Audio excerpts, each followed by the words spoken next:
It's up to you, chat.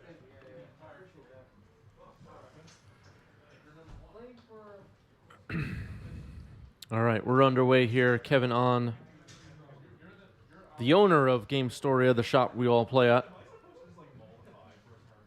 fetching a windswept heath and getting a forest. Judges all of our events. Keeps Legacy alive in New York City. We all very much appreciate Kevin. And now we're going to see Kevin jam some Legacy. So this deck is new to Kevin. Just got the last couple of pieces recently and been jamming it. And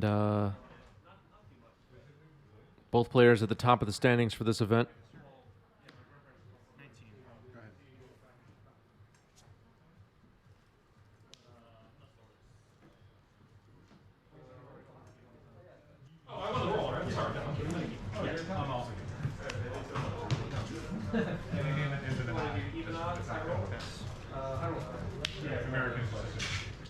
I believe both of these players were 3-1 at this point.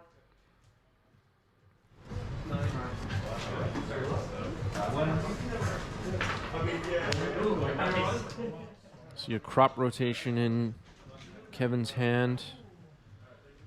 Jake passed a turn. Kevin thinking on end step. Has a Jiri step in hand as well. Oh shit, he left. Yeah. There you go.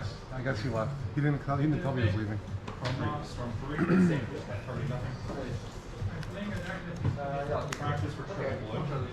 Kevin simultaneously playing in the event and judging the event.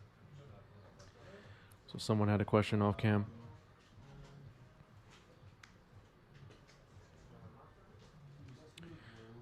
Legend says, where can I find Grixis deck lists? So any deck lists I do get, I post in our Discord. I don't have this exact list from Jake, but it was similar to mine, and I posted mine in the Discord.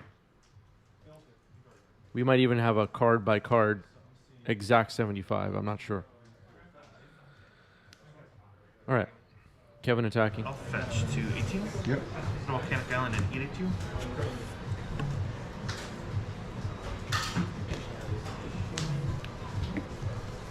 Sudden Edict. Can't respond. Kevin now just having to think which creature to sacrifice. I have 6.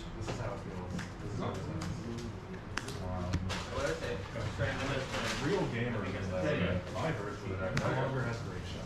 That's correct. Ramen Excavator, the play for Kevin. One thing, okay, so sometimes I like to point out things that kind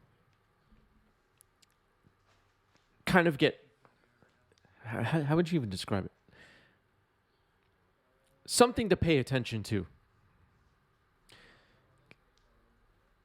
that not a lot of people talk about. Kevin's pace of play is perfect, in my opinion. Kevin thinks through like every relevant play carefully. And I think some of us make goofy plays and forget triggers and whatnot because we haven't established this pace for paper play. Completely different from playing digital. Arena, Magic Online. I'm strictly talking about paper play. Take note if you're watching Kevin's pace. It's something I always notice when I play against Kevin and when I watch him play.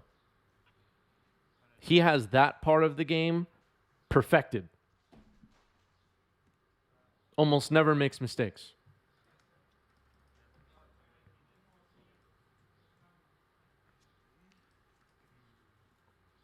There's something to watch for. Something to learn here. Yes. If it became a copy, if it somehow did that, yes. Perseveration? So if you're looking to up your game, watching 90s MTG, and we have players like Kevin on stream, aside from whatever strategic decisions are made, just keep an eye out for the pace of play. I think that's worth pointing out. Fetch. I would crack in response and fizzle these.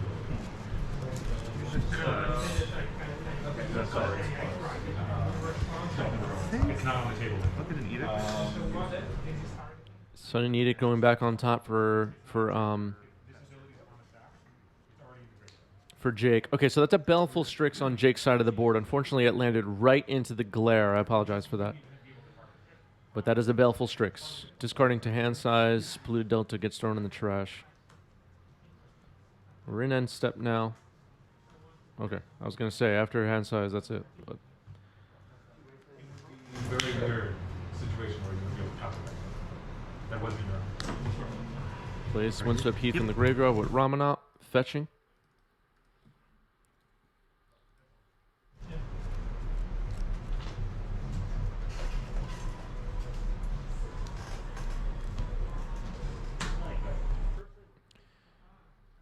You see, even this turn, Kevin, I don't want to sound like I'm over-explaining this, but Kevin takes his time.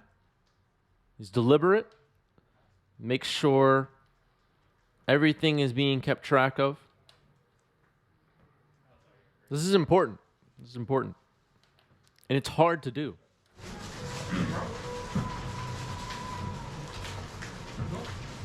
Force of negation. Force of negation pitching Narset on the swords on Baleful Strix. Neither the Reliquary, only +1/+1 for now. 4 cards in hand for Grixis.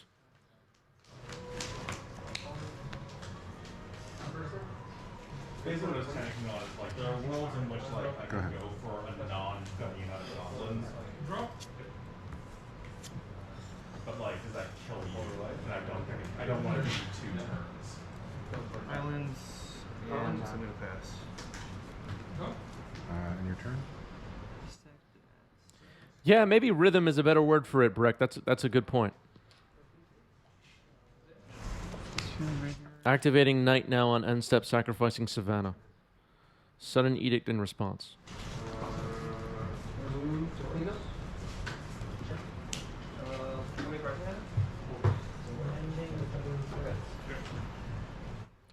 Can Grixis deal with the 2020? So I don't know Jake's exact 75, as I mentioned before. Sudden Edict is usually the answer if it's the only creature on the board against like Black-Green Depths, for example, or lands. Sacrifices the Knight. All right, here's a second Sudden Edict.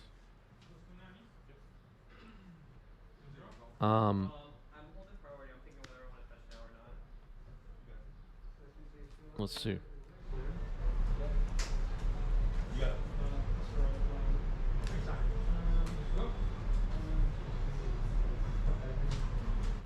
Dress down into Hidetsugu can work. That's true.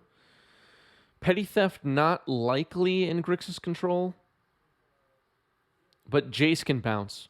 Yeah. I force a will it, he cast my force of will, so those go. Does he have priority again to cast us across? That should do anything? All right, Kevin now answering a judge question at the next table. I force a will, he counters the force of will attack. So this is the last thing on the stack. Can he cast anything right now? If it's still in the stack, He has priority again to cast things? get it back, yeah. Okay. That was actually my question in the back. I forgot what the situation was, but we weren't sure who had priority.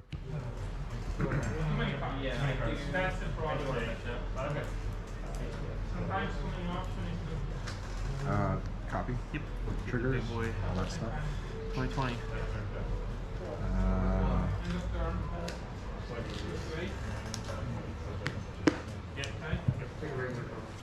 There is a Marrowlage. It could get blocked by Baleful Strix here, keep in mind. That's 1 turn. And never mind, Sejuri Step. We knew about the Sejuri Step in hand, actually. Jake didn't know about it, but we knew about it as viewers. All right, moving on to game 2. Kevin up a game.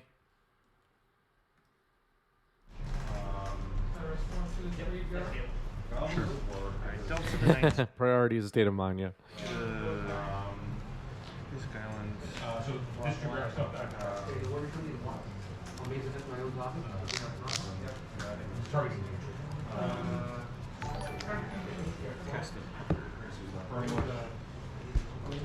gonna get 10. Figueroa, thanks for the follow. Welcome.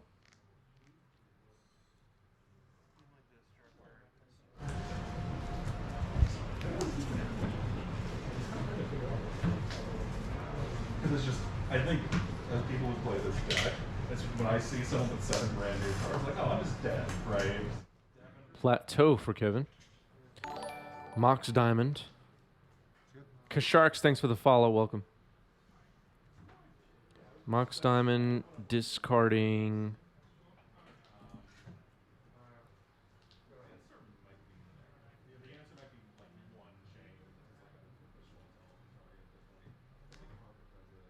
Caracas, casting Elvish Reclaimer and passing.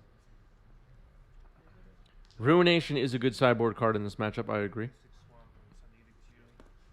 Sudden Edict getting cast here, getting rid of the Reclaimer, and fetching a basic, which I like.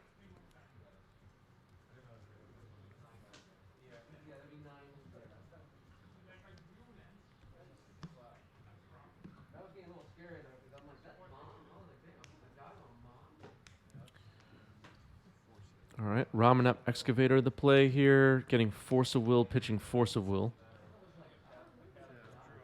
Yavimaya was played for Kevin as well. Belful Strix, right into the glare again is Belful Strix. Polluted Delta. Or maybe that's Scalding Tarn, actually. I really can't even tell. Dark Depths pass.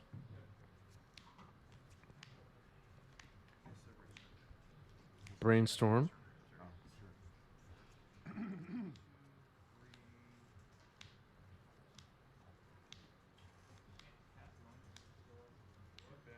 See, crop rotation, Windswept Heath. Maybe a second crop rotation in hand for Kevin. So we may see an end-step Marrowlage here potentially. Oh wait, no, is my math off?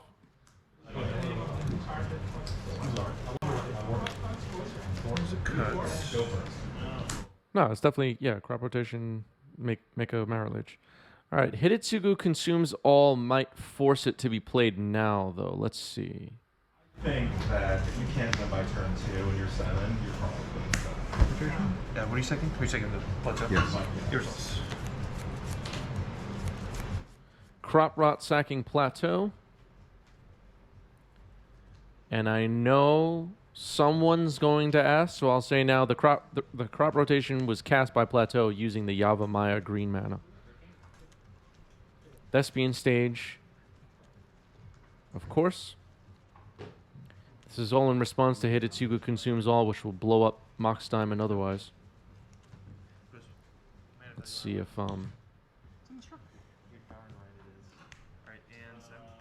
Marrowlage getting created here. Yep, there's Marrowlage.